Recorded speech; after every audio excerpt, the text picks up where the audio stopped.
আসসালামু আলাইকুম সবাইকে।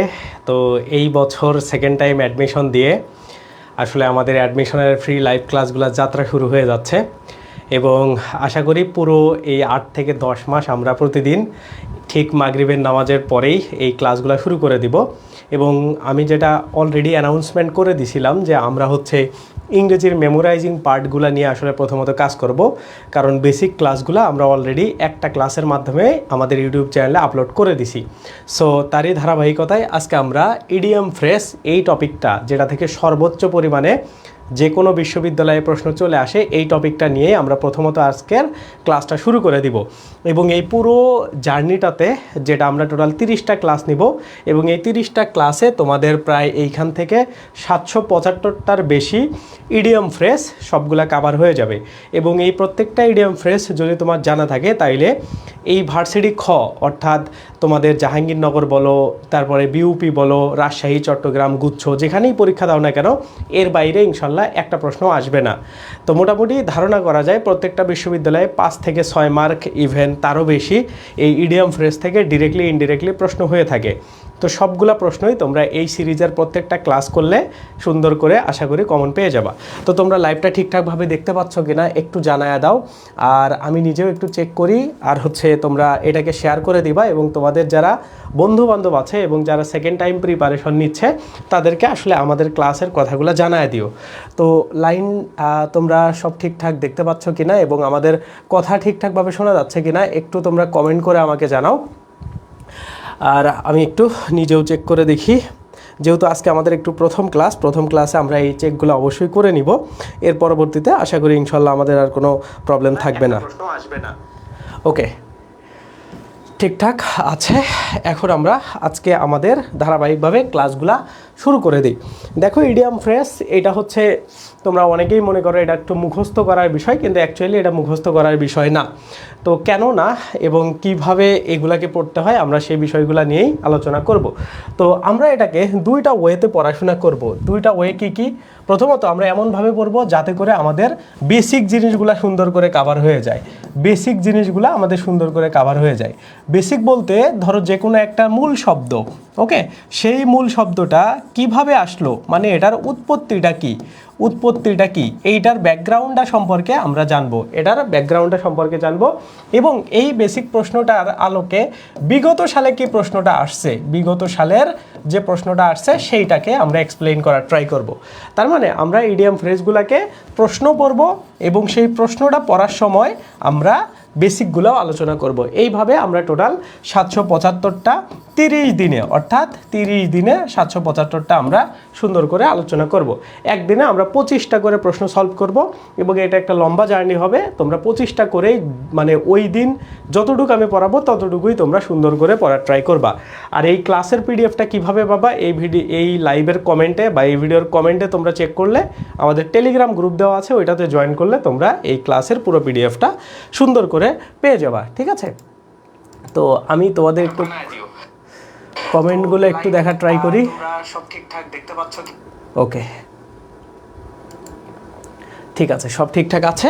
তাইলে আমরা আমাদের ক্লাসটা এখন শুরু করে দিই। ওকে, তাইলে চলো আমরা এক এক করে একদম ধারাবাহিকভাবে শিখি। তো আমি তোমাদের যে প্রশ্নগুলো দিব বা যে প্রশ্নগুলো আছে এগুলো হচ্ছে একটা মানে ক্রোনোলজি মেনটেন করা আছে। ব্যাপারটা কি, ধরো প্রথমে আমরা এ রিলেটেড শব্দগুলো শিখবো, তারপরে বি, তারপরে সি, তারপরে ডি, এইরকম করে আমরা শব্দগুলো শিখবো।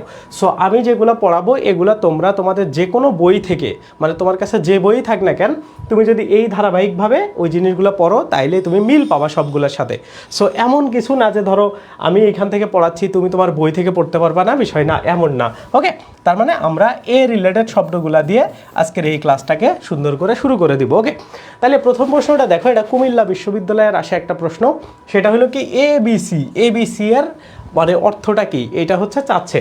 তো অপশনগুলো এখানে দেওয়া আছে। তো অপশনগুলো আমি পড়ার আগেই তোমরা যদি কেউ পারো অবশ্যই কমেন্ট করবা, আর যারা পারো না তারা সুন্দর করে ক্লাসটা দেখবা। ওকে, তাইলে তোমরা এই ক্লাসের মধ্যেই শিখে ফেলবা।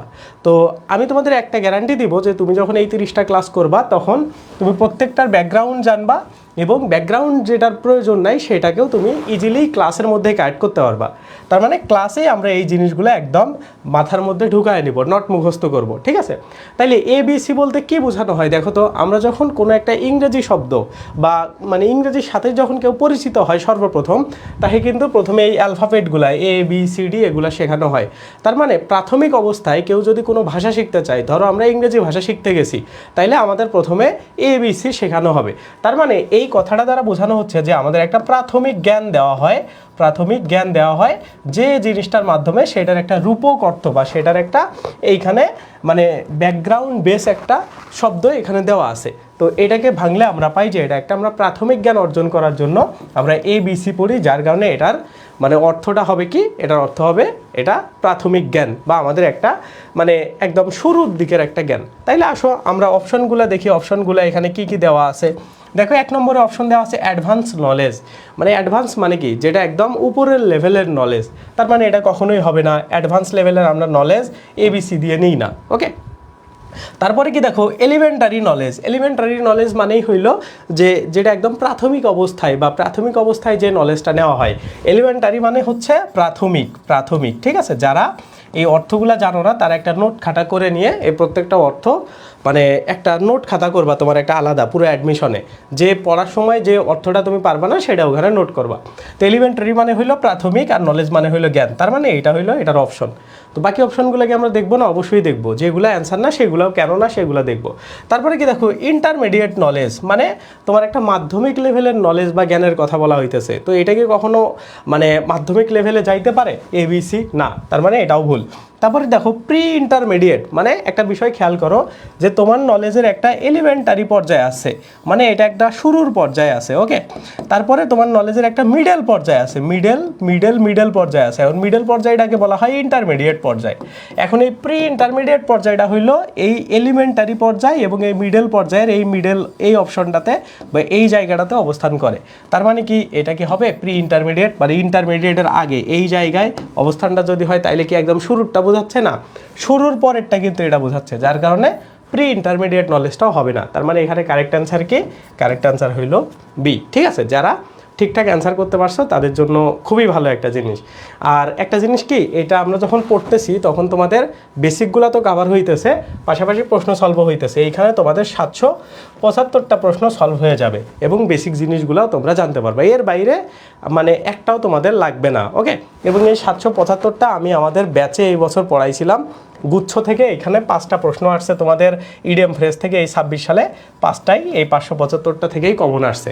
ইভেন প্রত্যেকটা অ্যাডমিশনে 100% কমন এই 575টা এই 775টা থেকেই থাকে, ঠিক আছে? তাইলে আমরা এই জিনিসগুলা সুন্দর করে পড়ার ট্রাই করব বা এই জিনিসগুলো আমরা সুন্দর করে দেখার ট্রাই করব, ঠিক আছে? এর পরবর্তীতে আসো 2 নম্বর প্রশ্ন। 2 নম্বর প্রশ্নটা দেখো জাহাঙ্গীরনগর F ইউনিট। তো জাহাঙ্গীরনগরের F ইউনিটটা এটা হইলো লয়ের ইউনিট, মানে এটা থেকে আগে লয়ের জন্য আলাদা একটা ইউনিট ছিল। তো সেই ইউনিটের একটা প্রশ্ন, তার মানে প্রশ্নটা একটু টাফ থাকতে পারে। তাইলে আমরা একটু দেখি প্রশ্নটা কি বলা হয়েছে। The film makes huge profit, মানে কোনো একটা সিনেমা হিউজ প্রফিট করছে, অ্যান্ড দ্য ওয়ার্কার্স ওয়ান্ট, এবং ওই ফিল্মের মধ্যে বা ওই সিনেমার মধ্যে যারা কাজ করছে তারা কি চাচ্ছে সেই কথাটা বলা হয়েছে। তাইলে দেখো এখানে কি বলা আছে, ব্ল্যাঙ্ক চেক, মানে যারা এখানে কাজ করছে বলতে কি যারা অভিনেতা আছে, অভিনেত্রী বা যারা অ্যাক্টর অ্যাক্ট্রেস আছে, তারা কি একটা ব্ল্যাঙ্ক চেক চাচ্ছে। তারপরে কি বলা আছে লায়ন শেয়ার মানে হইলো সিংহভাগ। মানে সিংহভাগ মানে কেমন, যে ধরো তুমি 100 টাকা আয় করলা, এর মধ্যে 90 টাকা ভাগ চাইতেছে। বিষয়টা কি এমন? তুমি একটু চিন্তা করো, আমি এখনই অ্যান্সার তোমাকে বলবো না। তারপরে কি দেখো নিউ বল গেম, মানে একটা নতুন বল চাচ্ছে, যে আমরা তো এটা জিতে গেলাম বা আমরা তো এই ভালো প্রফিট করলাম এই সিনেমা দিয়ে, তাইলে তুমি আমাদের একটা বল কিনে দাও। এটা কি কোনো প্রাসঙ্গিক জিনিস? তাইলে দেখো ব্ল্যাঙ্ক চেক মানে ফাঁকা চেকে তুমি যত ইচ্ছা তত টাকা বসায় নিতে পারবা। ধরো এই সিনেমাতে 100 জন কাজ করছে, 100 জনকে যদি ব্ল্যাঙ্ক চেক দেয় তাইলে তো যে ডিরেক্টর আছে সে তো পুরো ফকির হয়ে যাবে। তার মানে এটা দেওয়ার চান্স কখনোই নাই। লায়ন শেয়ার মানে সিংহভাগ। দেখো 100 টাকা আর্নিং হয়েছে, 100 কোটি টাকা বিজনেস করছে, 90 কোটি টাকা কি হচ্ছে সে তাদের অ্যাক্টরসকে দিয়ে দিবে? বিষয়টা এমন না।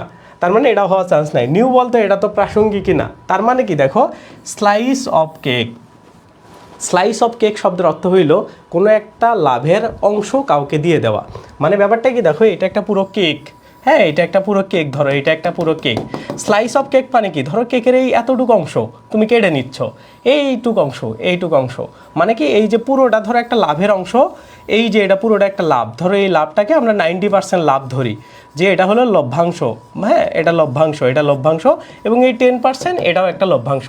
তো এখন পরিচালক কি করবে, পরিচালক এই 90%টা নিজের কাছে রেখে দিবে এবং বাকি এই 10% অন্যদেরকে দিয়ে দিবে।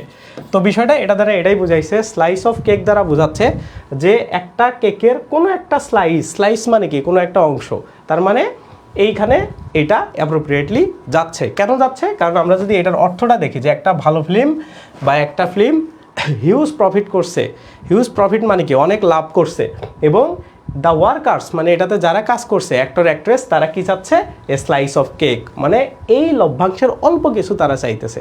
তার মানে এটার অ্যান্সার কি, এটার অ্যান্সার হবে হলো ডি। তার মানে দেখো এটার আমরা ব্যাকগ্রাউন্ডটাও শিখে ফেললাম এবং প্রশ্নটাও আমরা কারেক্ট করে ফেললাম। এটা কিন্তু জাহাঙ্গীরনগর বিশ্ববিদ্যালয়ের আসা একটা প্রশ্ন, ঠিক আছে। সো এইভাবে আমরা যখন এই জিনিসগুলো দেখব বা আমরা যখন মানে এগুলা পড়ব, তখন আমাদের এই জিনিসগুলো সুন্দর করে কভার হয়ে যাবে। ওকে, এর পরবর্তীতে দেখো 3 নম্বর প্রশ্ন, এটা হইল ঢাকা ইউনিভার্সিটিতে 2000 ডি ইউনিটে 17-18 সালে আসা একটা প্রশ্ন। কি বলা আছে, এ পিস অফ কেক দ্বারা আসলে কি বোঝায়, দেখো কি বলা আছে, স্লাইস অফ কেক, তারপরে হচ্ছে ভ্যালুলেস অ্যাক্ট, তারপরে অ্যান ইনএক্সপিরিয়েন্সড হচ্ছে person, something that is very easy task. মানে বিষয়টা কি বলা আছে দেখো, এ পিস অফ কেক মানে কি, ধরো এটা একটা পুরো কেক, এটা ধরো এই রকমের আমি একটা 4 কোণা কেক দেখলাম, এটার মধ্যে এটা একটা পিস, এটা একটা পিস, এটা একটা পিস, এটা একটা পিস, এটা একটা পিস, এটা একটা পিস, এই পিস। এখন তোমাকে যদি বলা হয় এই যে কেকটা আমি যে পিস করে কাটলাম, ধরো এটা আমার কাটারি, এটা হইলো কেক, এই রিমোটটা আমি এরকম করে কাটতেছি, তার মানে দেখো তো এই কাজটা কি কাজ, খুবই কঠিন কাজ কেক কাটা। ধরো তোমাকে একটা ছুরি দেওয়া হয়েছে, ওই ছুরি দিয়ে তুমি কেকটা কাটতেছো, এই কাজটা কি খুবই কঠিন একটা কাজ না? যেহেতু এটা একটা কোনো কঠিন কাজ না, তার মানে এটা খুবই সহজ একটা কাজ। এই জন্য বলা হয়েছে পিস অফ কেক, মানে এক টুকরো তুমি যদি কেক কি করতে চাও, পিস করতে চাও, মানে এক টুকরো কেক যদি তুমি কাটতে চাও বা বানাইতে চাও, বা এক টুকরো কেক যদি তুমি কারো সামনে দিতে চাও, তাহলে এই কাজটার জন্য কি করা লাগবে, খুবই কঠিন কাজ করা লাগবে না। এই জন্য এটাকে বলা হয় হচ্ছে সামথিং দ্যাট ইজ ভেরি কি বলে ইজি অ্যান্ড হচ্ছে হচ্ছে এটাকে বলা হয় ইজি টাস্ক, মানে এই কাজটা করা খুবই ইজি। তার মানে এটার অ্যান্সার হলো এটা। তার মানে কি দেখো, এই এক্সপেরিয়েন্স পারসন, অভিজ্ঞতা লাগে না এটা কাটার জন্য, এটা হবে না। তারপরে ভ্যালুলেস অ্যাক্ট, একদম ভ্যালুলেস অ্যাক্ট মানে না, কারণ তুমি তো কোনো একটা প্রোগ্রামের জন্য এটা কাটতেছো, তার মানে এটা ভ্যালুলেস হইতে পারে না। তারপরে কি দেখো, স্লাইস অফ কেক, এই স্লাইস অফ কেক দ্বারা মোটামুটি ওই জিনিসটাই বোঝায়, কিন্তু আমরা স্লাইস অফ কেক দ্বারা আগে কিন্তু দেখে ফেলছি যে স্লাইস অফ কেক শব্দের অর্থ হইল লভ্যাংশ। তার মানে এই যেহেতু এটার মানে আমরা লভ্যাংশ জানি, যার কারণে এটা কখনোই ম্যাচ করে না, ঠিক আছে। তাইলে এইভাবে আমাদের এই জিনিসগুলোকে সুন্দর করে শিখতে হবে। ওকে, তাইলে এটা গেল আমাদের 3 নম্বর প্রশ্ন। এরপরটা কি দেওয়া আছে দেখো, এ পিস অফ কেক মানে কি বোঝানো হচ্ছে, ওই যে আগে যেটা আমরা দেখলাম, দেখো এ পিস অফ কেক, এক টুকরো কেক, ওই সেম টাইপের প্রশ্ন আরও দেখো অন্য সালেও আসছিল, কিন্তু এটাকে অন্য অপশন দিয়ে বা অন্য টাইপের ভাবে আসছিল, সেটাকে আমরা একটু দেখি।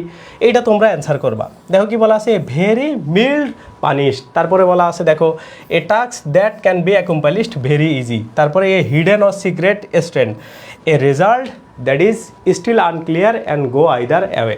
তাহলে একটা জিনিস খেয়াল করো যে কোনো একটা রেজাল্ট যেটা হইলো আনক্লিয়ার টাইপের, সেটা নাকি হিডেন অর সিক্রেট স্টেট, যে এটা করার জন্য একটা হিডেন বা সিক্রেট তোমার ট্যালেন্ট থাকা লাগবে, নাকি এমন একটা কাজ, টাস্ক মানে হইলো কাজ, যেটা ক্যান বি অ্যাকমপ্লিশড, যেটা সম্পূর্ণ হইতে পারে ভেরি ইজি, খুব সহজভাবে, এটা কি এটা, নাকি হচ্ছে মাইল্ড পানিশমেন্ট, যে একটা হইলো মানে তোমার একটা সাদামাটা টাইপের বা একটা মানে কোনো একটা শাস্তি দেওয়া বোঝাচ্ছে সেটা। তাইলে বলো কোনটা হবে, এটার এ বি সি নাকি ডি? কিছুক্ষণ আগেই কিন্তু আমরা দেখছি যে কেক কাটা একটা কী কাজ, খুবই সহজ কাজ। তাহলে এই অপশানগুলো দিয়ে কোন জিনিসটা বা কোন অপশনটা সহজ কাজ বোঝায়, দেখি তোমরা কে এটার অ্যান্সার করতে পারো। দেখি এটার অ্যান্সার কে তোমরা করতে পারো। সহজ কাজ, দেখি এটা কারা এটার অ্যান্সার করতে পারো, বা কারা এই জিনিসটা বুঝতে পারছো, বা কিভাবে এটা করতে হয়। দেখি, এই তো সবাই বলছো হচ্ছে এটার অ্যান্সার বি। হ্যাঁ, বি বলছো, সাম্য বলছে হচ্ছে বি, তার মানে এটার অ্যান্সার হইল বি। ঠিক আছে, নাম্বার দিয়ে তোমরা হচ্ছে অ্যান্সারগুলো দিয়ে দিবা। তার মানে চারের অ্যান্সার হইল বি। ঠিক আছে, তাইলে এই জিনিসটা আমাদের এখান থেকে হয়ে গেল। এখন আসো পরের প্রশ্নটা কি বলা আছে এখানে দেখো, what is the meaning of idiom A round অর্জন। মানে দেখো এটাও জাহাঙ্গীরনগরে আসা একটা প্রশ্ন। তো জাহাঙ্গীরনগরের প্রশ্নগুলাই দেখবে একটু ইউনিক টাইপের আছে, একটু নতুনত্ব আছে, জাহাঙ্গীরনগরের প্রশ্নগুলো একটু কঠিন হয়। তো তোমরা যারা সেকেন্ড টাইম প্রিপারেশন নিচ্ছ তাদের টার্গেটই থাকা উচিত জাহাঙ্গীরনগর বিশ্ববিদ্যালয়ে। তাহলে কি বলা আছে, রাউন্ড অর্জন, তো আমরা কি জানি ডজন শব্দের অর্থ কি? ডজন শব্দের অর্থ হইল কোনো জিনিস যদি 12টা থাকে তাইলে আমরা বলি যে এটাকে 1 ডজন বলি, যে আমাকে 1টা ডজন দাও বা 1 ডজন জিনিস দাও।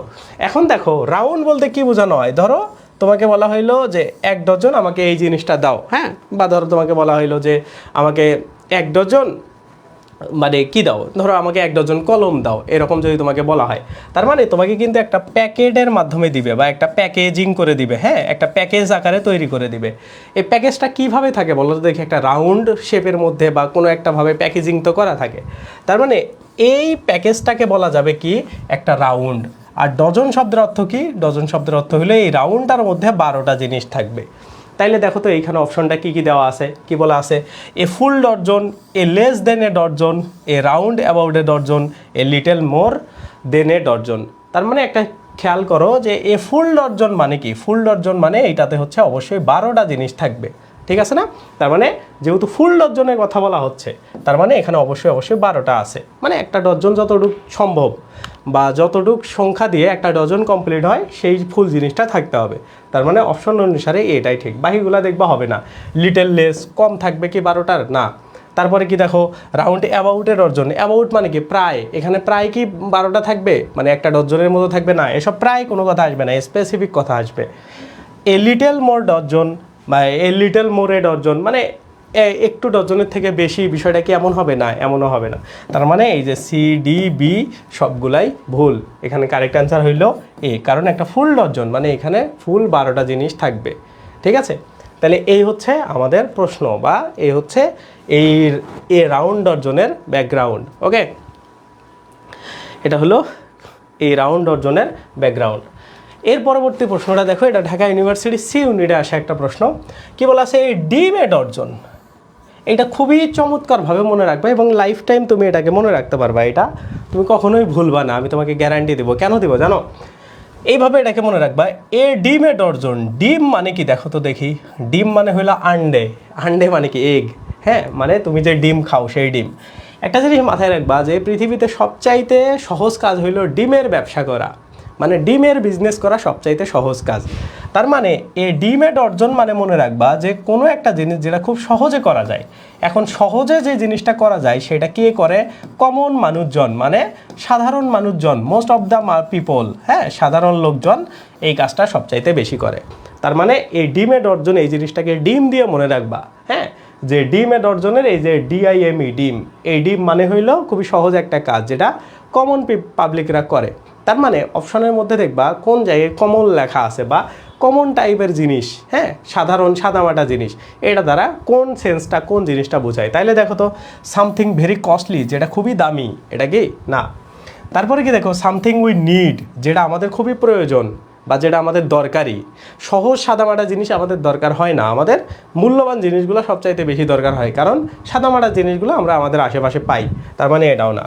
তারপরে কি দেখো, সামথিং ভেরি রেয়ার, যেটা খুবই দুষ্প্রাপ্য, এমন টাইপের জিনিসকে আমরা হচ্ছে কখনো মানে করি, কখনো কি আমাদের মানে এমন, মানে এটা দ্বারা সহজ সাদামাটাকে বোঝাচ্ছে না। তারপরেরটা কি দেখো, সামথিং কমন, মানে যেটা সাধারণ জিনিস, মানে এমন কিছু জিনিস যেটা সাধারণ টাইপের, কমন টাইপের, সব জায়গায় পাওয়া যায়। তার মানে এটার অ্যান্সার কি হবে? এটার অ্যান্সার হবে এটা, এটার অ্যান্সার হবে কি? Something common. বোঝা যাচ্ছে? তার মানে তুমি যদি এগুলো বুঝে পড়ো, ব্যাকগ্রাউন্ড জেনে পড়ো, তাইলে তোমার কখনোই আর মুখস্থ করতে হবে না, ক্লাসের মধ্যেই তোমার মাথায় থেকে যাবে, ঠিক আছে? এগুলা ক্লাসের মধ্যেই তোমার মাথায় থেকে যাবে। হ্যাঁ, অ্যান্সার করছো মুক্তি, অ্যান্সার করছো এ, হ্যাঁ, সো এইভাবে সুমাইয়া সুলতানা অ্যান্সার করছো এ। এখন দেখো 7 নম্বরটা কি বলা আছে, এ বেকার ডর্জন। কি বলা আছে? এ বেকার ডর্জন, এ বেকার ডর্জন। এখন একটা জিনিস খেয়াল করো, বেকার মানে কি? এই যে এরকম বেকার মানে বেকার লিখবা, বেকার, বেকার। বেকার লোকজনদেরকে কি বলা হয় জানো পৃথিবীতে? অতিরিক্ত লোকজন, মানে এরা হইলো এক্সট্রা লোকজন। এরা হলো এক্সট্রা লোকজন, মানে যেখানেই যাই এক্সট্রা হয়। ধরো তুমি 12 জন মানুষ মিলে ঘুরতে গেছো, কতজন? 12 জন মানুষ মিলে ঘুরতে গেছো। এই 12 জনে গভর্নমেন্ট চাকরি করে, জব করে, অথবা 12 জনে পাবলিকে পড়ে। হ্যাঁ, তুমি একমাত্র পাবলিক যে হইলো চান্স পাও নাই, তার মানে তোমাকে বেকারের খাতায় লেখা যায়, মানে তুমি একটা অতিরিক্ত লোক। তার মানে এই বেকার ডজন মানে কি? একটা ফুল ডজনের সাথে একটা বেকার লোক অ্যাড হবে, তাইলে দেখো এই ফুল ডজন মানে কি 12টা, বেকার মানে কি অতিরিক্ত একটা, তাইলে টোটাল কয়টা হয়? 13টা। এই জন্য দেখবা এই বেকার ডজন শব্দের অর্থ হইল 13। দেখো কোথায় কি আছে, এটা কি আছে? চ্যারিটি। হ্যাঁ, তারপরে কি আছে? অ্যালাওয়েন্স মানে ভাতা। চ্যারিটি মানে ধরো ওই যে বলে না যে চ্যারিটি আছে বা দাতা সংস্থা যেগুলাতে মানুষ দান করে সেগুলা। তারপরে দেখো 12 মানে হইলো কি 12। আর দেখো 13 মানে 13। তাইলে বলো তো দেখি এটার অ্যান্সার কি হবে? বেকার ডজন মানে কি? তুমি জানো ডজন মানে কত? 12, বেকার মানে একটা এক্সট্রা। তাইলে এখানে অপশন কি হবে বলো তো দেখি? এটার অপশন কি হবে? বলো, এই 7 নম্বরটার অপশন কি হবে? 7 নম্বরের অপশন দেখি কে আগে অ্যান্সার করতে পারো। 7-এর অপশন কি হবে? 7 নম্বরটা কি হবে বলো দেখি? 7 নম্বর কি হবে? 7 নম্বর কি হবে বলো? হ্যাঁ, 7-এর হচ্ছে ডি। 7-এর হচ্ছে ডি। হ্যাঁ, ঠিক আছে। তাইলে এইভাবে আমরা এই জিনিসগুলো অ্যান্সার করবো। তার মানে সরি, 7-এর অর্থ ডি, এইটা এ লেখা হয়েছে। হ্যাঁ, এটা হলো ডি অ্যান্সার। ওকে, এটা হলো ডি অ্যান্সার। ওকে, তাইলে 13টা। তাইলে এটা কি কখনো ভুলে যাওয়া? এটা ভুলে যাওয়ার কোনো সুযোগই নাই, বা এটা ভুলে যাওয়ার কোনো প্রশ্নই আসে না। ওকে, এরপরেরটা দেখো, রাজশাহী ইউনিভার্সিটিতে আসা প্রশ্ন, এ ডার্ক হর্সের অর্থ কি? অন্ধকারের ঘোড়া। হ্যাঁ, কিন্তু না, ডার্ক হর্স মানে হইল, মানে ডার্ক হর্স কেন বলা হয় সেটা আগে শোনো। মোটামুটি দেখবা যে কোনো ঘোড়া আমরা দিনের বেলা কি করি? ঘোড়াকে দৌড়াই বা দিনের বেলা ঘোড়াকে আসলে রান করাই। হ্যাঁ, ডার্ক হর্স মানে বোঝানো হচ্ছে যে কোনো ঘোড়া যেটাকে তুমি রাতের বেলা ইউজ করতেছো, মানে তোমার প্রয়োজনে রাতে ওকে রান করাইতেছো বা রাতে ওকে দৌড়াইতেছো। তার মানে কি ও একটা এক্সেপশনাল জিনিস, তাই না? মানে যে কোনো নর্মাল ঘোড়া কী করে? দিনের বেলা দৌড়াদৌড়ি করে। এখন তুমি সেই ঘোড়াটাকে যদি রাতের বেলা দৌড়াদৌড়ি করাও, তাইলে তার মধ্যে অবশ্যই স্পেশালিটি জিনিস আছে। কিন্তু ওই ঘোড়াটা যখন ঘোড়শালায় থাকে বা ঘোড়াদের মধ্যে যেখানে থাকার ঘর আছে ওইখানে থাকে, তাকে কি তুমি কখনো চিনতে পারো না? এইটা দ্বারা বোঝানো হয় যে তোমার আশেপাশে এমন কিছু লোক আছে যেগুলাকে তুমি চেনো না, ওগুলা পপুলার লোক না, বাট ওগুলার প্রচুর পরিমাণে কোয়ালিটি আছে। যেমন এই ঘোড়াটা দিনের বেলাও দৌড়াইতে পারে, রাতের বেলাও দৌড়াইতে পারে।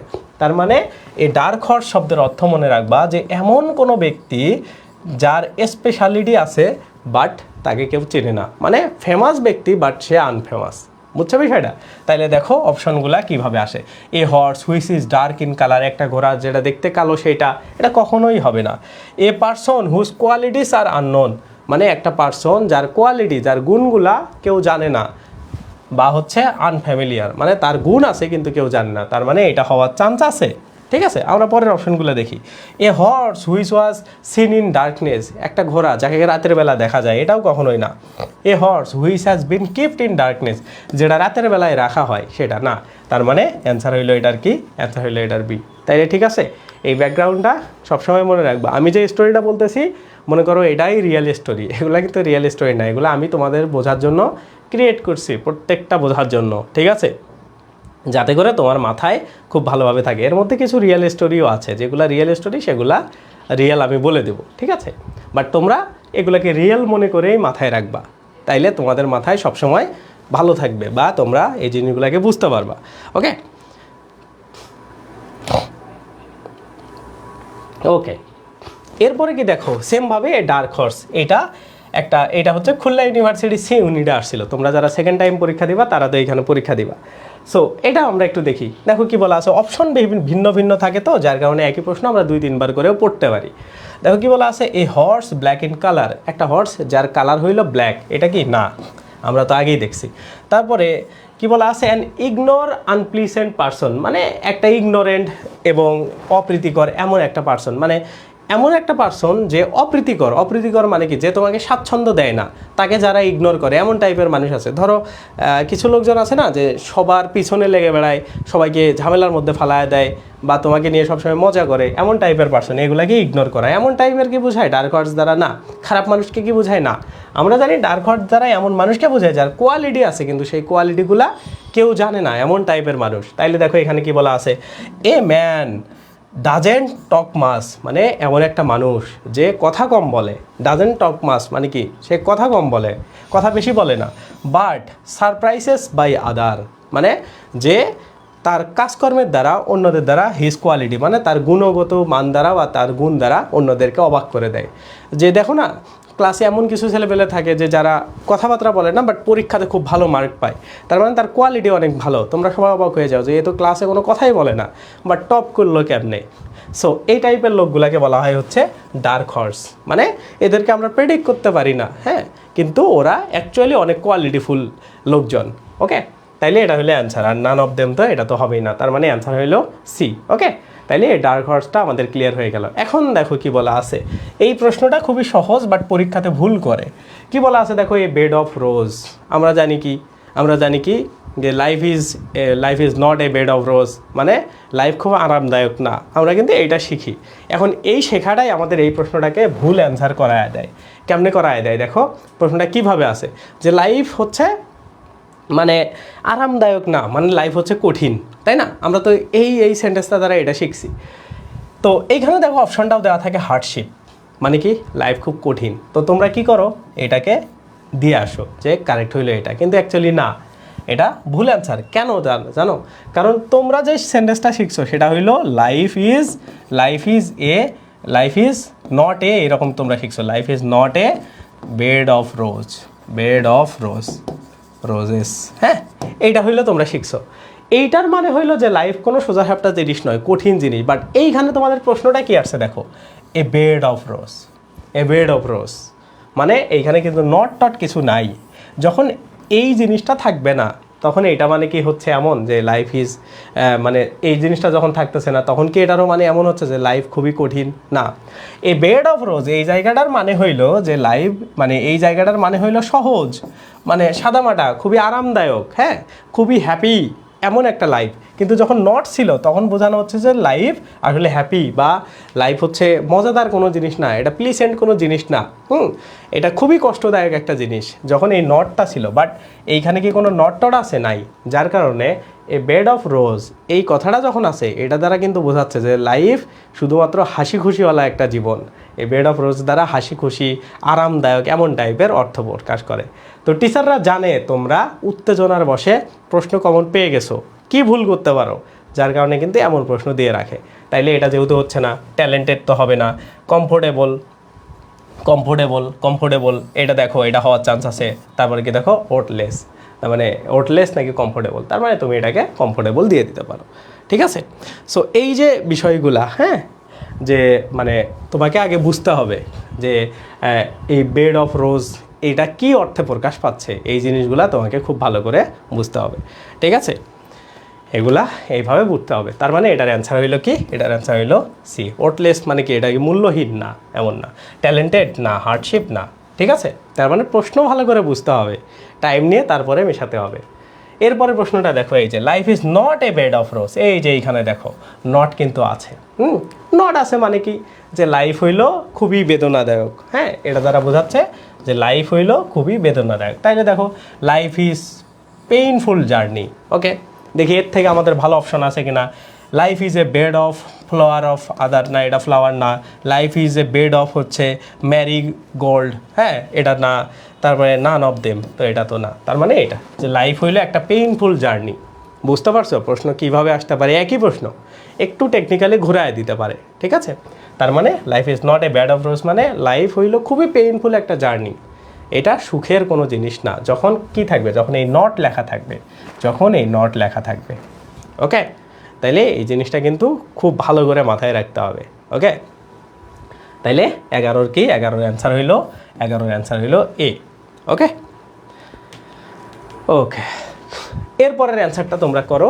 এটা একই টাইপের জিনিস, বাট অপশন আলাদা আছে।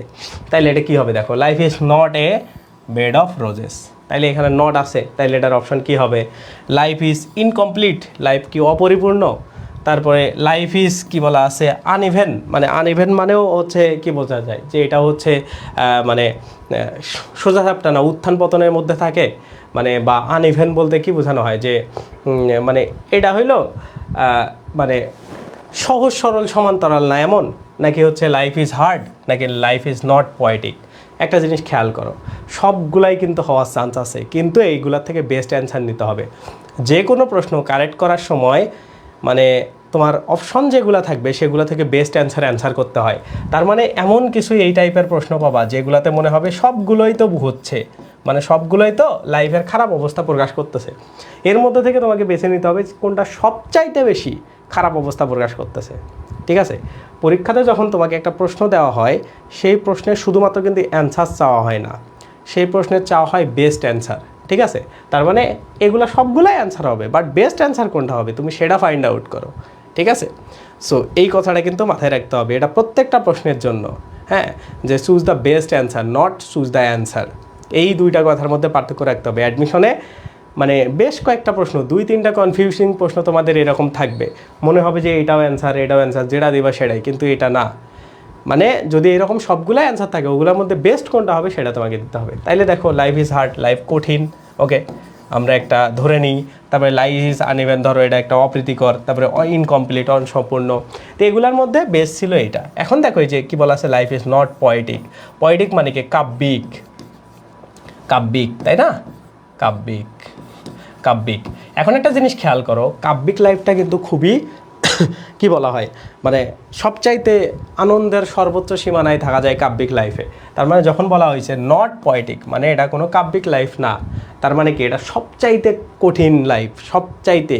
হ্যাঁ, মানে এটা কাব্যিক না, মানে এটার বইয়ে যা যা আনন্দের কথা বলা আছে ওই রকম আনন্দ নাই, খুবই কষ্টদায়ক একটা জিনিস। তার মানে বেস্ট অ্যান্সার হবে এটাতে এ।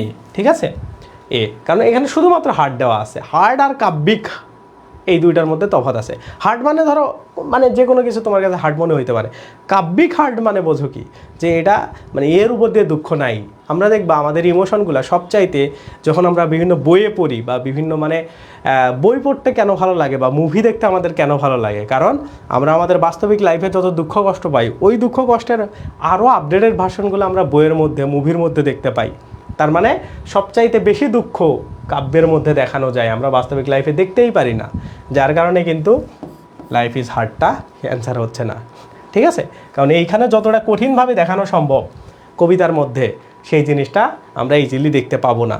তার মানে সবচাইতে যেটা কঠিন লাইফ, সবচাইতে যেটা দুঃখ কষ্টের লাইফ, সেইটাকেই অ্যান্সার দিতে হবে। যার কারণে এটার অ্যান্সার কি?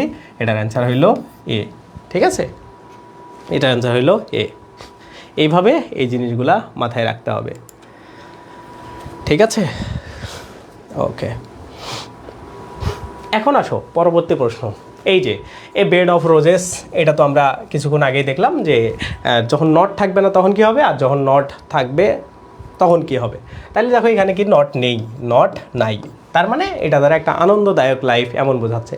তাহলে দেখো কি বলা আছে, কমফোর্টেবল বেড, মানে একটা মানে শুয়ে থাকার জন্য যে বেড, ওইটা কি আরামদায়ক বেড এমন বোঝাচ্ছে, নাকি সফট রোজি বেড, মানে নরম গোলাপ শোভিত একটা বেড এমন কি বোঝাচ্ছে, নাকি এ বেড অফ রোজেস মানে এক বেডে শুধুমাত্র গোলাপ দিয়ে ভরপুর এমন বোঝাচ্ছে, নাকি বোঝাচ্ছে দেখো a life only of joy and happiness, এমন একটা লাইফ যেটা শুধুমাত্র আনন্দ আর খুশি এর মধ্য দিয়েই এমন একটা লাইফ। তাহলে কোনটা বোঝাচ্ছে দেখো, লাইফ ইজ বেড অফ রোজ এমন যদি থাকতো তাহলে কি বোঝাইতো, যে একটা খুবই আনন্দময় লাইফ। তার মানে কি এটার অ্যান্সার ডি।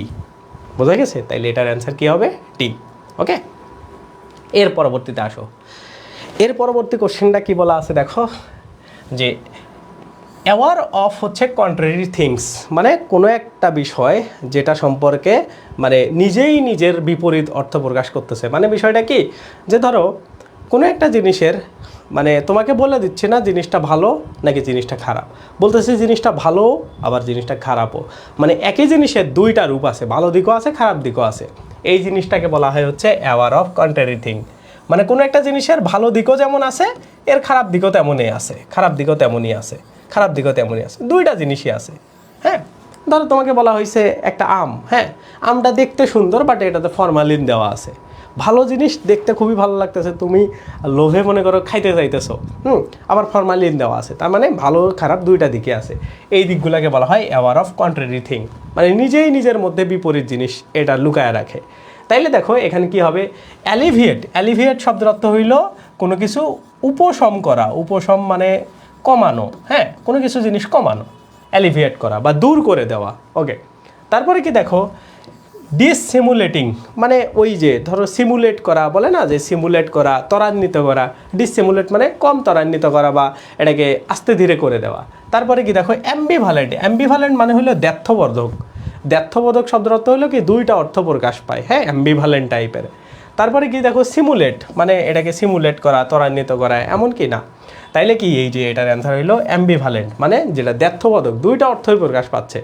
যেমন এই যে কন্ট্রারি থিং, নিজেই নিজের বিপরীত, নিজের একটা ভালো দিকও আছে খারাপ দিকও আছে, হ্যাঁ, এইরকম টাইপের, মানে দুইটা অর্থই প্রকাশ পায়, এটার ভালো দিকও আছে খারাপ দিকও আছে, এমন টাইপের জিনিসগুলোকে বলা হয় দ্ব্যর্থবোধক, বা দুইটা অর্থ প্রকাশ পায় কোনো একটা জিনিসের, এগুলাকে বলা হয় হচ্ছে অ্যাওয়ার অফ কন্ট্রারি থিং। তার মানে এটার অ্যান্সার কী হবে, এটার অ্যান্সার হবে হইলো সি। বোঝা গেছে?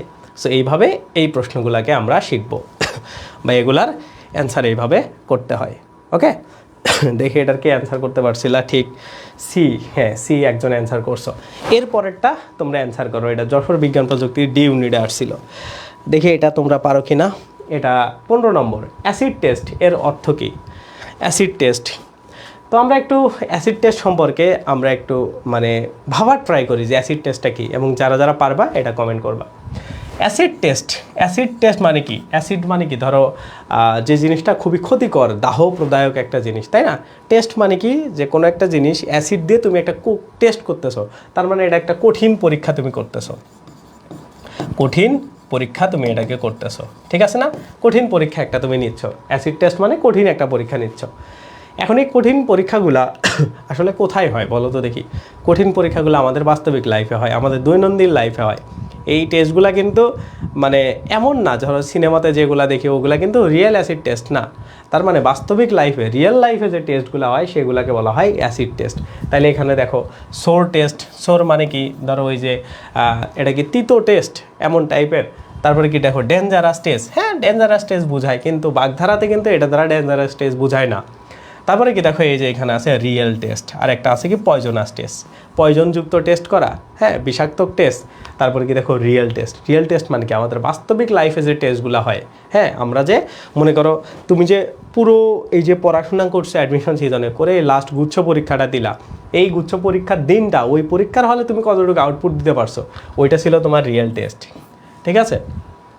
তার মানে এই অ্যাসিড টেস্টগুলোকে বোঝানো হয় এটা দ্বারা রিয়েল টেস্ট, ঠিক আছে? 15C, হ্যাঁ শ্রাবণ বৃষ্টি সি অ্যান্সার করছিলা, হ্যাঁ গুড, হুমায়রা অ্যান্সার ঠিকঠাক করছো। ওকে, তাইলে এই বিষয়গুলোকে আমরা এইভাবে পড়ার ট্রাই করব, এবং এভাবে পড়লে আমার মনে হয় তোমরা খুব ভালো করতে পারবে। ওকে, এরপরে দেখো খুবই চমৎকার একটা জিনিস, এবং দেখি এটা কে কে পারো, এটা ঢাকা ইউনিভার্সিটি সি ইউনিটে আসা, আখিল সিলস। আখিল সিলস বা অ্যাকিলিয়াস সিলস বলা হয়। আখিল সিলস দ্বারা আসলে কি বোঝানো হয়? তো আখিল আসলে কে ছিল এবং আখিলের স্টোরিটা আমরা যদি জানি তাইলে এটা বুঝতে পারবো। দেখো আখিল ছিল একজন যোদ্ধা, হ্যাঁ। তো আখিলের মানে মায়ের ইচ্ছা ছিল যে আখিল যাতে করে কি হয়, যে সে যাতে করে কখনো মৃত্যুবরণ না করে, কারণ যোদ্ধারা সবচাইতে যদি অস্ত্র এরকম পায়, কোনো একটা অস্ত্র যে যার কারণে সে অমর হয়ে যাবে, তাকে কেউ মারতে পারবে না, তার মানে সে মানে সবচাইতে পুরো পৃথিবী সে রাজত্ব করবে, বিষয়টা এমন। তো আখিল হিলস বলতে বোঝানো হয়, হিল শব্দের অর্থ কি? হিল শব্দের অর্থ হলো পায়ের গোড়ালি, পায়ের গোড়ালি মানে পায়ের গোড়া যেগুলো আছে, গোড়ালি, হ্যাঁ গোড়ালি, পায়ের গোড়ালি, পায়ের গোড়া সেটা, হ্যাঁ পায়ের যে নিচুর অংশটা থাকে সেটা, পায়ের তালুটা সেটা। এখন আখিল শব্দের অর্থ তো ধরো আখিল, আখিল একজন ব্যক্তির নাম। এখন এই আখিলের পায়ের গোড়া নিয়ে আসলে কাহিনী, এটা কি বোঝায়?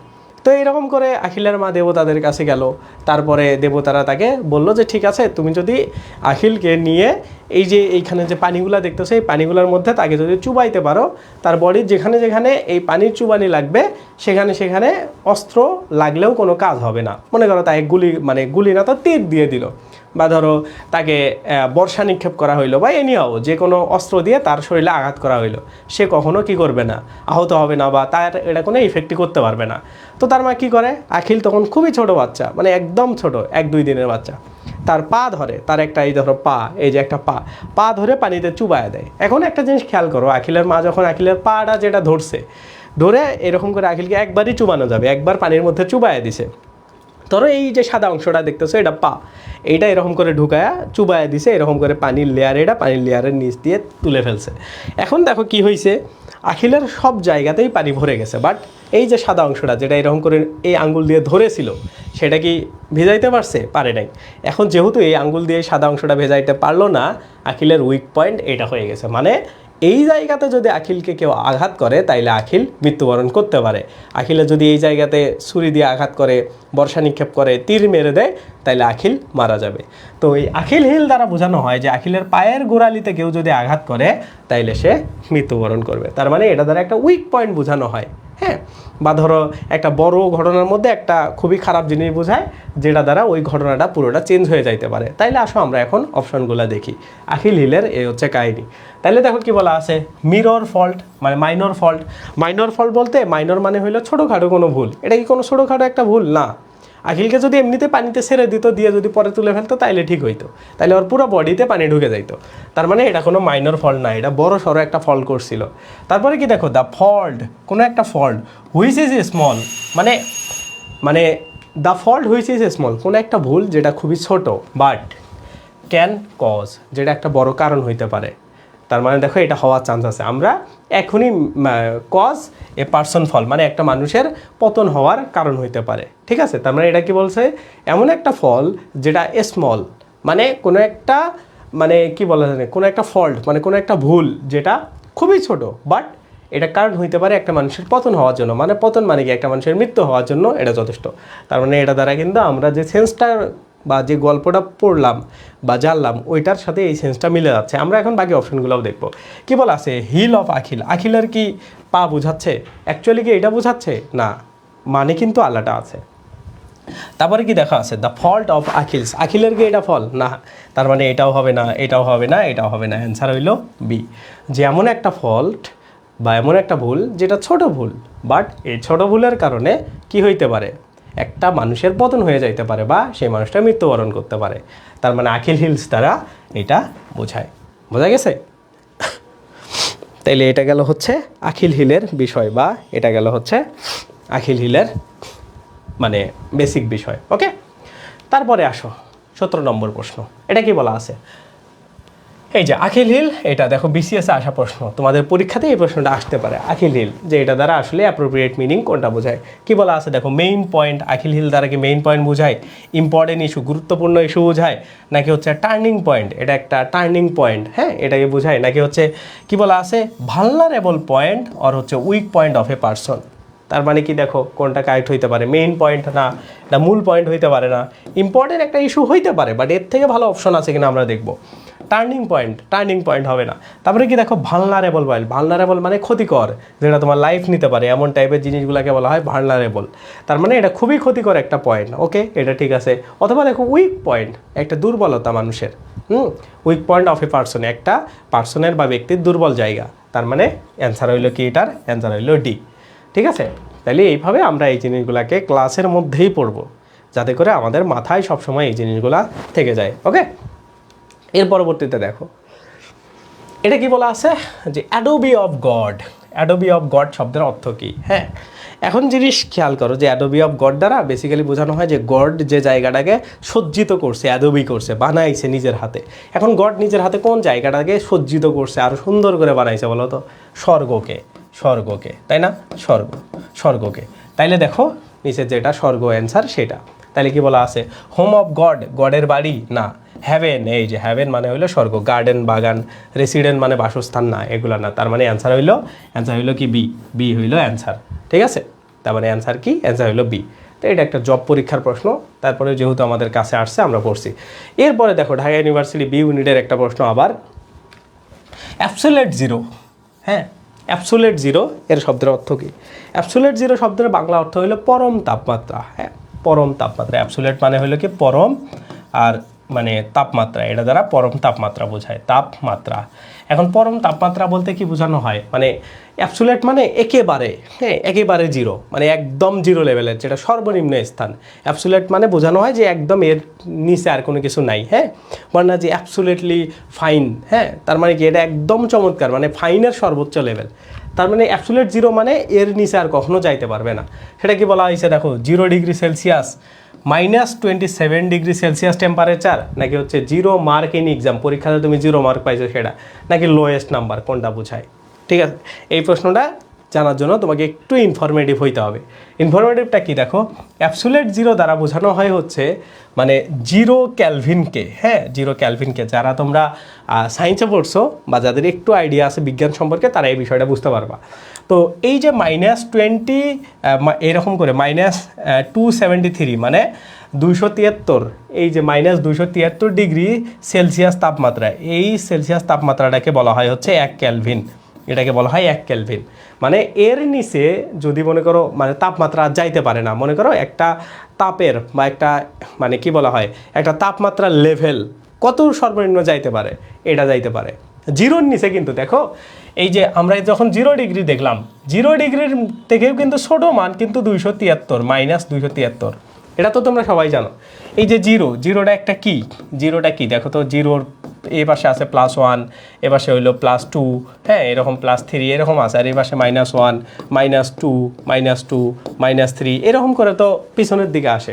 তার মানে অবশ্যই 0-র থেকে নিচু মান, এই যে অ্যাবসোলিউট জিরো মানে একদম সর্বনিম্ন বোঝাচ্ছে, অ্যাবসোলিউট জিরো মানে একদম সর্বনিম্ন অবস্থান বোঝাচ্ছে, মানে যার নিচে আর কোনো কিছু যাইতে পারে না, সেই জিনিসটা আমাদের অপশন থেকে বেছে নিতে হবে। তাহলে দেখো এখানে 0 ডিগ্রি হবে না, কারণ এর নিচে -273, হ্যাঁ -273 ডিগ্রি সেলসিয়াস, -273 কিন্তু 0-র থেকেও ছোটো, তার মানে এইটা অ্যান্সার। আর 0 মার্ক এক্সাম, এটা তো মার্কের সাথে সম্পর্কই না, যার কারণে এটা হবে না। লোয়েস্ট নাম্বার, এটা নাম্বারের সাথেও সম্পর্কিত না, কারণ এই অ্যাবসোলিউট জিরো এগুলো পরম তাপমাত্রায় ব্যবহার করা হয়। তাপমাত্রা যেহেতু আছে এগুলো, এই জন্য এটার সাথে টেম্পারেচার, হ্যাঁ টেম্পারেচারের কানেকশন আছে, এগুলোতে টেম্পারেচারের কানেকশন আছে। ওকে, তার মানে এটার অ্যান্সার হইল কি বি নাম্বার। এটার অ্যান্সার কি, এটার অ্যান্সার হইল বি, এটার অ্যান্সার হইল বি, -273 ডিগ্রি সেলসিয়াস টেম্পারেচার। ওকে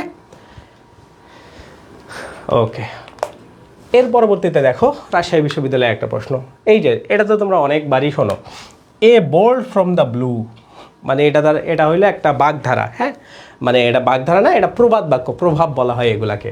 তো এটার মানে হইলো যে বিনা মেঘে বজ্রপাত, বিনা মেঘে বজ্রপাত হওয়া, মানে বিনা মেঘে বজ্রপাত বলতে কি বোঝানো হচ্ছে, যে ধরো মেঘ টেক কিছু নাই, ভালো আকাশ, কিন্তু বজ্রপাত হয়ে কাউরে মারা গেছে, মানে খুবই একটা অস্বাভাবিক একটা ঘটনা, হ্যাঁ, এবং তুমি অবাক হয়ে যাবে এই ঘটনাটা হওয়ার পরে।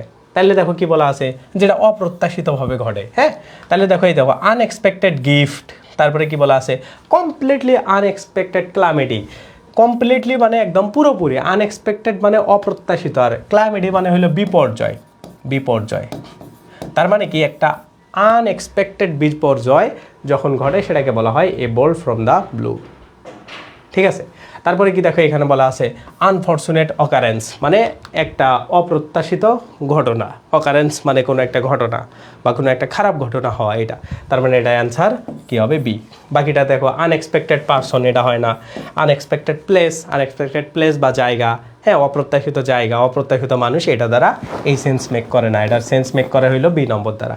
ওকে, তাইলে এইভাবে আমাদের এই জিনিসগুলোকে বুঝতে হবে, তাইলে আমরা এগুলা ভালো করে পারবো। ওকে, এরপরের প্রশ্নটা দেখো, এরপরের প্রশ্নটা কি বলা আছে দেখো, এটা বিসিএসের একটা প্রশ্ন। The bad news struck him like a bolt from the, এই যে আমরা কিছুক্ষণ আগে দেখলাম যে বোল্ট ফ্রমের পরে কি বসে, ব্লু বসে, মানে বিনা মেঘে বজ্রপাত, মানে কোনো একটা ঘটনা ব্যাড নিউজ তাকে স্ট্রাক করে দিছে, মানে স্ট্রাক মানে কি থমকায়া দিছে, কোনো একটা খারাপ ঘটনা তাকে স্ট্রাক করে দিছে, কেমন এই যে বিনা মেঘে বজ্রপাত টাইপের একটা ঘটনা, হ্যাঁ বিনা বেগে বজ্রপাতের মতো করে তাকে কি করছে, আটকায় দিচ্ছে, মানে কোনো একটা খারাপ ঘটনা তাকে একদম থমকায়া দিছে। দেখো না মানুষ একদম বনে যায়, আটকে যায়, যে হইলটা কি।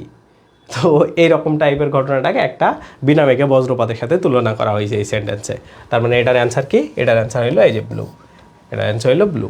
ওকে, এইভাবেও প্রশ্নগুলো আসতে পারে। তারপরেরটা কি দেখো, অ্যাপেল অফ ওয়ানস আই, এটা হচ্ছে বেগম রোকেয়া ইউনিভার্সিটির একটা প্রশ্ন। কি বলা হয়েছে, apple of one's eye. Apple of one's eye শব্দের অর্থ হইল মানে কারো চোখের মণি। হ্যাঁ, ওয়ানস আই মানে হইল কি চোখের মণি, চোখের মণি। অ্যাপেল অফ মানে অ্যাপেল মানে ধরো মণি বোঝায়, মানে মণি বলতে কি যে যে জিনিসগুলো খুবই দামি জিনিস এগুলাকে বলা হয় মণিমুক্তা। ওই যে মণিমুক্তা আছে না, এগুলো তো খুবই দামি জিনিস। তো অ্যাপেল বলতে কি বোঝানো হয়, যত ফল আছে, যত ফলমূল আছে এগুলোর মধ্যে সব থেকে দামি ফল, বা এটা একটা খুবই হায়ার লেভেলের ফল, তাই না? তুমি যদি এইরকম করে তুলনা করো যে কলা এবং অ্যাপেল, এর মধ্যে কোনটা সবচাইতে মানে দামি ফল, বা কোনটা খাইতে সবচাইতে বেশি মজা, বা কোন জিনিসটা তুমি চাও, তোমাকে বলা হলো একটা কলা অথবা একটা আপেল নিতে পারবা, তুমি কোনটা নিবা? 95% স্টুডেন্ট, বা 95 না 99.9% স্টুডেন্ট কি নিবে? অ্যাপেল নিবে, অ্যাপেল নিবে। হ্যাঁ, কেন? দেখবে যে অ্যাপেলের একটা দাম হচ্ছে কমপক্ষে 50-60 টাকা, আর কই কলার দাম 10 টাকা 5 টাকা। তার মানে আমি অ্যাপেল খাবো। তো এই যে অ্যাপেল, এটা দ্বারা কি বোঝানো হয় যে খুবই একটা মানে দামি জিনিস। আর ওয়ানস আই মানে একজনের চোখে, তার মানে একজনের চোখে কোনো একটা দামি জিনিস, এটা দ্বারা বোঝানো হয় অ্যাপেল অফ ওয়ানস আই। তাইলে এখন দেখো এখানে কি বলা আছে, অ্যাপেল লাইক আই, হ্যাঁ, চোখের মতো আপেল এমন না।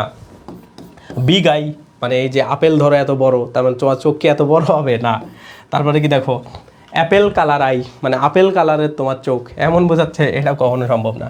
তারপরে দেখো এক্সট্রিমলি ফেভারিট মানে চরম লেভেলের ফেভারিট জিনিস, মানে খুবই প্রিয়। এরকম করে সেন্টেন্সগুলো থাকে যে my daughter is like apple of my eyes, মানে আমার কন্যা আমার কাছে একদম আমার মণিমুক্তার মতো, ঠিক আছে? তার মানে খুবই প্রিয়। এমন জিনিসগুলা বোঝাতে কি বোঝানো হয়? অ্যাপেল অফ ওয়ান সাইড, এই শব্দটা বা এই বাগধারাটা বা এই ইডিয়াম ফ্রেজটা ব্যবহার করা হয়, ঠিক আছে? তাহলে এইভাবে আমরা এই জিনিসটাকে মাথায় রাখবো। ওকে, 21D, হ্যাঁ এটা কে অ্যান্সার করছে? 22D। আচ্ছা, তারপরে এইটা দেখো, এটা তোমরা অ্যান্সার করতে পারো কি না এটা দেখো। কি বলা হয়েছে? Apple of Discord. এইটার অর্থ কি দেখি, এটা কেউ পারো কি না? অ্যাপেল অফ ডিসকর্ড, ডিসকর্ড শব্দের অর্থ কি জানো? ডিসকর্ড শব্দের অর্থ হইল যে মতের অমিল হওয়া, মতের অমিল হওয়া, মানে এটাকে বিবাদও বোঝানো হয়, বিবাদ, কারোর সাথে ঝামেলা হওয়া। অ্যাপেল অফ ডিসকর্ড মানে কোনো একটা বিষয় নিয়ে তোমার মতের অমিল হয়েছে, হ্যাঁ, বিবাদ হয়েছে, এমন টাইপগুলোকে বলা হয় অ্যাপেল অফ ডিসকর্ড। তাইলে দেখো কি বলা আছে, সুইট অ্যাপেল, ভালো অ্যাপেল, কখনোই না। আনএক্সপেক্টেড গিফট, অপ্রত্যাশিত একটা গিফট, এমন কি বোঝায়? ইম্পর্টেন্ট সাবজেক্ট, গুরুত্বপূর্ণ সাবজেক্ট না। এই যে দেখো অবজেক্ট অফ কোয়ারেল, ঝগড়ার একটা বিষয়, বা ডিসপিউট, ডিসপিউট মানে হইলো কি জানো? ডিসপাইট মানে ডিসপাইট বা ডিসপিউট, পিউট শব্দের অর্থ হইলো মামলা, মানে কোনো একটা বিষয় নিয়ে তুমি যদি মামলা করো এটাকে বলা হয় ডিসপিউট। তো এখানে যেহেতু ডিসপাইট আছে, ওই যে ওটাই বোঝানো হয় যে এর সত্ত্বেও, মানে এই জিনিসটা ঝামেলার একটা বিষয়, এমন জিনিসকে বোঝায়। তার মানে অবজেক্ট অফ কোয়ারেল মানে কি, যে এটা নিয়ে তোমার ঝগড়া হয়েছে এমন টাইপের। তার মানে এটার অ্যান্সার কি? এটার অ্যান্সার হবে ডি। এটার অ্যান্সার কি হবে? ডি, ঠিক আছে? এটার অ্যান্সার কি? ডি। এরপরের প্রশ্নটা দেখো কি বলা আছে। এরপরের প্রশ্নটা কি? The principal is dash in the college. এটা মৌলানা ভাসানী বিজ্ঞান প্রযুক্তির একটা প্রশ্ন, ডি ইউনিটের। অল অ্যান্ড সানড্রাই, অল অ্যান্ড সানড্রাই মানে কি, যে মনে করো প্রায় টাইপের এমন জিনিস বোঝায় যে অল অ্যান্ড সানড্রাই মানে সবাই। অল অ্যান্ড সানড্রাই শব্দের অর্থ বলতে বোঝানো হয় যে একটা সানের নিচে যারা আছে সবাই, মানে এভরিওয়ান, এভরিওয়ান, এভরিওয়ান, এটা বোঝায়। তোমরা এগুলা পারবা, পরবর্তীতে যখন শিখবা তখন এই যে অল অ্যান্ড সানড্রাই এগুলা বাগধারা আকারে আসবে। তারপরে all in one, all in all মানে হইলো কি সর্বসেরা, সর্বসেরা মানে সবার মধ্যে সেরা, এমন টাইপের। তারপরে অল দ্য সেম মানে সবই একই মতো দেখতে, এমন নাকি অল অ্যাট ওয়ান্স মানে মাঝে মধ্যে, কদাচিৎ, এমন কি বোঝায়? তার মানে কি বলা হচ্ছে সেন্টেন্সটা দেখো, the principal is dash in the college. The principal is, তুমি যদি বলো অল ইন অল মানে সর্বসেরা, সর্বসেরা, এই প্রিন্সিপালে কলেজের সর্বসেরা বা সর্বসেরা ব্যক্তি, ঠিক আছে? তার মানে এটার অ্যান্সার কী হবে? All in all. All in all মানে সর্বসেরা, এটা মাথায় রাখবা, ঠিক আছে? All in all, all in all, হ্যাঁ। শুধুমাত্র যদি এমন থাকতো না, এটা পরবর্তীতে আমরা যখন আসবে তখন পড়বো, এখন পড়ার দরকার নেই। তার মানে অল ইন অল মানে সেরা, এইভাবে মনে রাখবা, ওকে? এইভাবে আমরা প্রত্যেকটা এক এক করে করে শিখবো, তাইলে তোমরা এই জিনিসগুলোকে ভালো করে বুঝতে পারবা, এবং এই জিনিসগুলোকে এইভাবেই মাথায় রাখতে হয়, হ্যাঁ। অল ইন অল দ্বারা সর্বসেরা কেন হইলে, এটা তোমরা যদি একটু মানে বোঝার ট্রাই করো, দেখো এই দেখো অল মানে কি সবাই, এখন এর মধ্যেও আরও একটা অল আছে, হ্যাঁ, মানে ইন এইখান দিয়ে দাও, তার মানে অল কাটা দিয়ে দাও। তার মানে বিষয়টা কি বোঝায় দেখো, যে এইখানে ধরো অল পাবলিক আছে, তার মধ্যে আবার কিছু অল পাবলিক আছে, ওগুলোকে বাদ দেওয়ার পরে আর কি কিছু থাকে, এখানে একটা ইন শব্দ আছে। তো ইন শব্দটাকে মনে করবা যে এখানে অল মানে কি, সব কিছু বাদ পড়ে যায় এবং একটা জিনিস স্থায়ী থাকে, তার মানে একজন এখানে টিকে থাকে। ধরো এখানে 100 জন, এখানে 100 জন, 100 জন মারামারি করার পরে এই যে আর একজন এখানে টিকে আছে, তার মানে কি, সে হইল সবচাইতে সেরা। এই জন্য এটাকে অল ইন অল এইভাবে মনে রাখবা, যে অল ইন অল শব্দের অর্থ হইল সর্বসেরা বা সবচাইতে সেরা, যে সেই হচ্ছে টিকে থাকবে অলদের মধ্যে। ওকে, এরপরে দেখো আজকের আমাদের লাস্ট কোশ্চেন, হ্যাঁ, এটা 17তম বিসিএসে আসা প্রশ্ন। When a person Sage he is all in, এটা দ্বারা কি বোঝায়? এই যে এখানে অল, আমরা কিছুক্ষণ আগে কি বললাম, অল ইন অল, এখানে কি বলছে, শুধুমাত্র অল ইন, মানে এখানে বলছে যে অল ইন শব্দের অর্থ কি, এটা জানতে চাইছে। অল ইন শব্দের অর্থ কি? অল ইন শব্দের অর্থ কি জানো? যে তুমি খুবই ক্লান্ত টাইপের একটা মানুষ, খুবই টায়ার্ড এমন টাইপের একটা মানুষ, এইটাকে বলা হয় অল ইন। হ্যাঁ, যে আমি খুবই দৌড়াদৌড়ি করছি, আই এম অল ইন, মানে আমার সব শেষ, আমার যা কিছু আছে ভিতরে সব কিছু শেষ হয়ে গেছে। হ্যাঁ, এটা দ্বারা বোঝায় অল ইন। তার মানে কি দেখো, হি ইজ ভেরি টায়ার্ড, এটা হচ্ছে এখানকার অ্যান্সার। বাকিগুলো হবে না, arrived, finish the package, he has got everything, এমনগুলা না। তার মানে এটার অ্যান্সার হইল কি, টায়ার্ড। তার মানে অল ইন অল মানে সর্বসেরা, শুধুমাত্র যদি অল ইন থাকে আর একটা যদি অল এইখানে না থাকে, তাইলে এই এতটুকুর মানে অংশ হইল যে তুমি খুব টায়ার্ড, মানে তুমি খুব ক্লান্ত। হ্যাঁ, এমন জিনিস। তাইলে আমরা আজকে প্রায় এইখান থেকে 20টার মতো শব্দ শিখে ফেলছি ব্যাকগ্রাউন্ড সহ, এবং এগুলা পরীক্ষাতে কিভাবে আসে, কোন কোন পরীক্ষাতে আসে সেইগুলাও আমরা শিখছি। এইভাবে প্রত্যেকটা জিনিস, এই যে আমি যেগুলো দিলাম আজকে ঘুমানোর আগে, মানে ব্যাপারটা কি, তোমার তো এখন চাপ নেই, তুমি জাস্ট হচ্ছে বসে বসে ক্লাস করবা, এবং ঘুমানোর আগে এই পিডিএফটা আমি দিয়ে দিব আমাদের টেলিগ্রাম গ্রুপে, এই ভিডিওর ডেসক্রিপশনে লিঙ্ক আছে, ওই টেলিগ্রাম গ্রুপ থেকে এটা ডাউনলোড করবা, এটা জাস্ট একবার দেখে নিবা। এরকম করে জাস্ট 30 দিন তুমি পড়বা, তুমি 5 মার্ক কমন পাবা, 5 মার্ক। হ্যাঁ, একটা জিনিস মাথায় রাখবা, যে সেকেন্ড টাইম প্রিপারেশনটা হলো একটা ম্যারাথন রেস, আস্তে আস্তে আস্তে আস্তে এটাতে আগাইতে হয়, টাইম বেশি, অল্প অল্প অল্প অল্প করে আগাবা, একদম ধুমায় শেষ করবা 15-20 দিনে, এমন করবা না, আস্তে আস্তে আস্তে আস্তে আগাবা। এবং আমি টোটাল তোমাদের 5 বা 6 মাসে যত মুখস্থ অংশ আছে সবগুলা শেষ করাবো, এবং প্রশ্ন সলভ সহ, ব্যাকগ্রাউন্ড সহ। সো আশা করি তোমাদের সাথে পুরো জার্নিটা খুব সুন্দরভাবে শেষ হবে, ঠিক আছে? তো তুমি তোমাদের বন্ধুবান্ধবদের সবাইকে জানায় দিও। হ্যাঁ, তো সবাই অনেক ঠিকঠাক অ্যান্সার করছো, এবং আমাদের সেকেন্ড টাইম ব্যাচ, এটা সম্পর্কে একটু তথ্য দেই। যাদের প্রয়োজন নেই তারা এখনই চলে যাও, যাদের প্রয়োজন আছে বা যারা জানতে চাও তারাই শুধুমাত্র থাকবা। ওকে, তো আমাদের সেকেন্ড টাইম এটা হলো বি ইউনিট এবং বিভাগ পরিবর্তনের একটা ব্যাচ। ওকে, তো এইখানে টোটাল লাইভ ক্লাস হবে 168টা, এর মধ্যে 148টা হইলো এমসিকিউ আর 20টা হইলো লিখিত। ওকে, এবং ক্লাসগুলো হচ্ছে জুমের মাধ্যমে হবে, জুম অ্যাপ বা গুগল মিটের মাধ্যমে তোমরা আমাদের সাথে সরাসরি কথা বলতে পারবা। এরপরে দেখো এখানে আমাদের নির্ভর.নেট নামে এক্সাম ওয়েবসাইট আছে, এবং আমি যে তোমাদের যেগুলো পড়াইতেছি, এই যে এটা হলো আমাদের নির্ভরের ওয়েবসাইট। হ্যাঁ, আমরাই একমাত্র বাংলাদেশে কোচিং সেন্টার বা যাই বলো না কেন, তা যাদের হচ্ছে এরকম এক্সাম সেন্টার আছে বা এক্সামের আলাদা ওয়েবসাইট আছে বি ইউনিট রিলেটেড। তো এইখানে তোমাকে আমরা যে সাবজেক্টই পড়াই না কেন, সেই প্রত্যেকটা সাবজেক্টের তুমি এইখানে এসে টপিক বেস পরীক্ষা দিতে পারবা। কোন টপিকের পরীক্ষা দিবা, সন্ধির দিবা, নো প্রবলেম, যখন যেটা পড়বা সেটার উপরে এখানে প্রশ্ন সিলেক্ট করে, এবং এগুলার ব্যাখ্যা সহ উত্তর চলে আসবে। হ্যাঁ, কোনটা কীভাবে হইলো সবগুলা। তারপরে এইখানে আমাদের পেইড কোর্সের মধ্যে লিখিত টেস্ট আমরা ওয়েবসাইটের মাধ্যমে নিই, এবং এই ই স্টাডি ফিচার আছে এইখানের মধ্যে, এটাও তোমরা পাবা। ওকে, ই স্টাডিটা হইলো একটা অটোমেটিক দাগানো বই, হ্যাঁ, যেটা তুমি হচ্ছে মানে রিভিশন টাইমে এখান থেকে করতে পারবা। ওকে, তারপরে এখানে মডেল টেস্ট, প্রশ্ন ব্যাংক হইলো প্রত্যেকটা বিশ্ববিদ্যালয়ে। দেখো বি ইউনিটের মধ্যে আসলে তুমি এখানে কোন বিশ্ববিদ্যালয়ে কত সালের প্রশ্ন দেখতে চাও, এই যে রাজশাহী বিশ্ববিদ্যালয় ঢাবি খ ইউনিটের কোন পরীক্ষার মানে কোন প্রশ্ন তুমি দেখতে চাও, সব কিছু এখানে দেখতে পারবা।